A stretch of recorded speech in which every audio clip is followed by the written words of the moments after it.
Hi, welcome back to the Golf Fit System. Thanks for joining us again. We're going to cover something new today. We're going to cover some shoulder motion. Okay, so shoulder flexion and shoulder external rotation are the two that we really need in the golf swing. External rotation, particularly this one, we test this. For everyday life, you're happy with about 90 degrees. For golfers, we need a little bit extra. It's a really sport-specific movement. We need about 110 degrees. If we don't have that, or we have slightly less than that, we're basically risking all sorts of things. We're risking everything from poor club path, which Ollie's going to cover, to even injury. So, Ollie, describe to us how our shoulders affect the path of the club. Okay, so with this, Craig, I always like to relate it back to ball flight and effectively club head and club face control. So what I tend to see, well, what we're really after is we're trying to reduce the variability all the time. So if I see somebody that's got excessive amounts of something, whether it be club path, which is the left and right motion of the sweet spot of the club head, and then not all that much control on the club face, we start to see an excessive amount of curvature. Yeah. So when we're thinking about the golf swing and what might show up, if we kind of go right shoulder first and then we'll go left, but with the right shoulder, if you could just demonstrate for us kind of a flying right elbow position, Craig. Yeah, okay. Best attempt at a bad golf swing.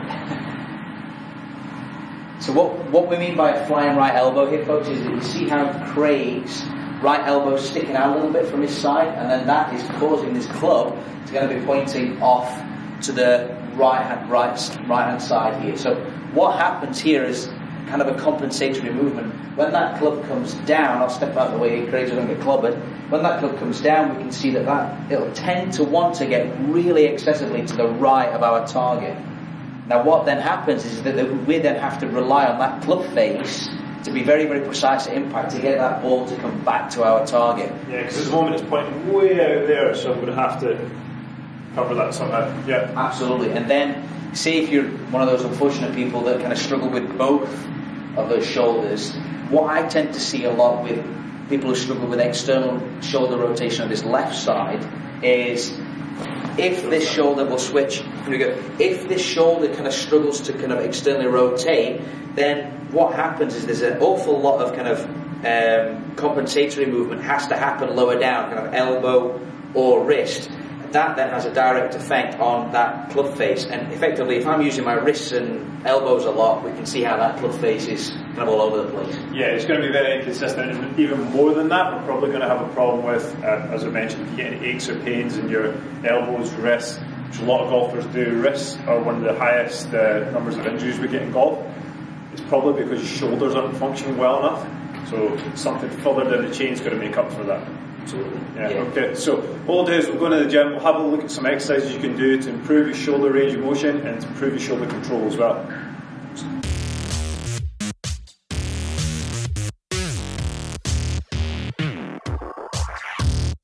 Made our way over to the gym now. What we're going to do is try and get Ollie to do some exercises that are going to help his shoulder flexion, external rotation. That's helping set the club up. So what we're going to do, the first one is one of my favourites, we're going to do a wall angel. Wall angels are a great exercise for trying to get some mobility across the front of your chest here, especially if you're quite rounded here.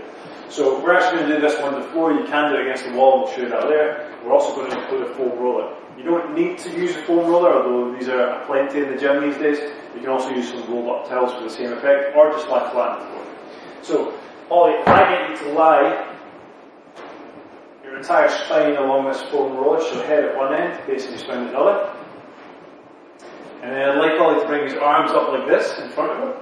And then he's going to reach for the sky. He's going to reach back, try and get his elbows and wrists as close to the floor as he can. You'll see that if someone struggles, so on this side, their wrist will be a little bit further away from the floor than their elbow.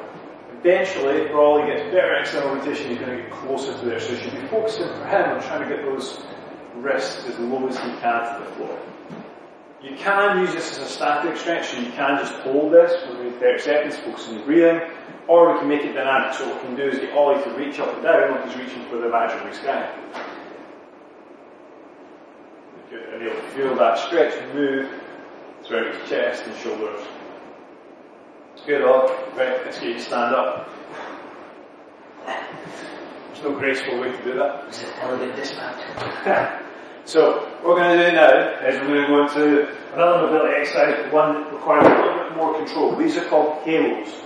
So I'm going to get Ollie to kneel on this pad for me on 2 knees. He's going to use a kettlebell. You can use a dumbbell or any weight or a can of beans. What I want him to do is make a halo around his head. It's the one time he gets to pretend he's an angel.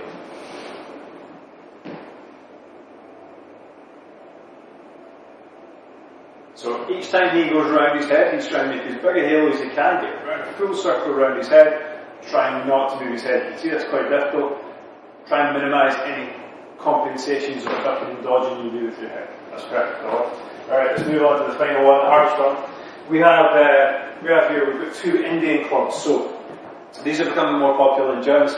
You don't necessarily need these. You can use 2 golf clubs or a couple of dumbbells that do the same thing. We're going to get Ollie to sit in the golf posture.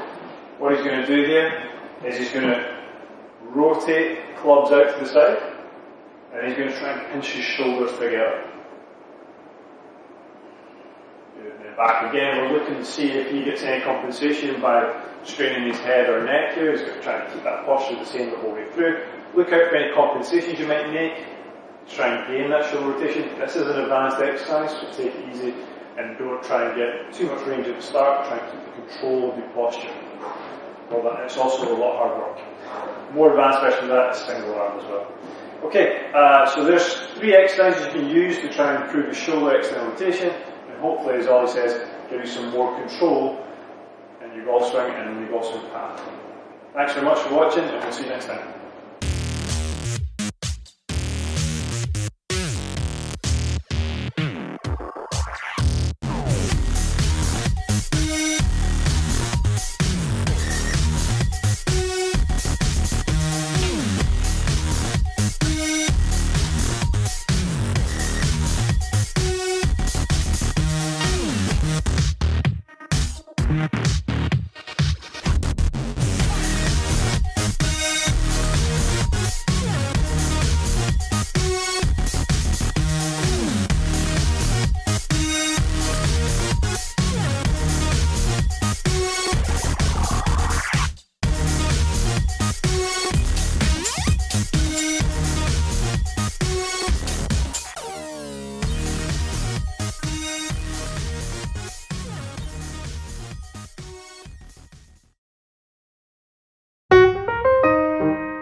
Yeah.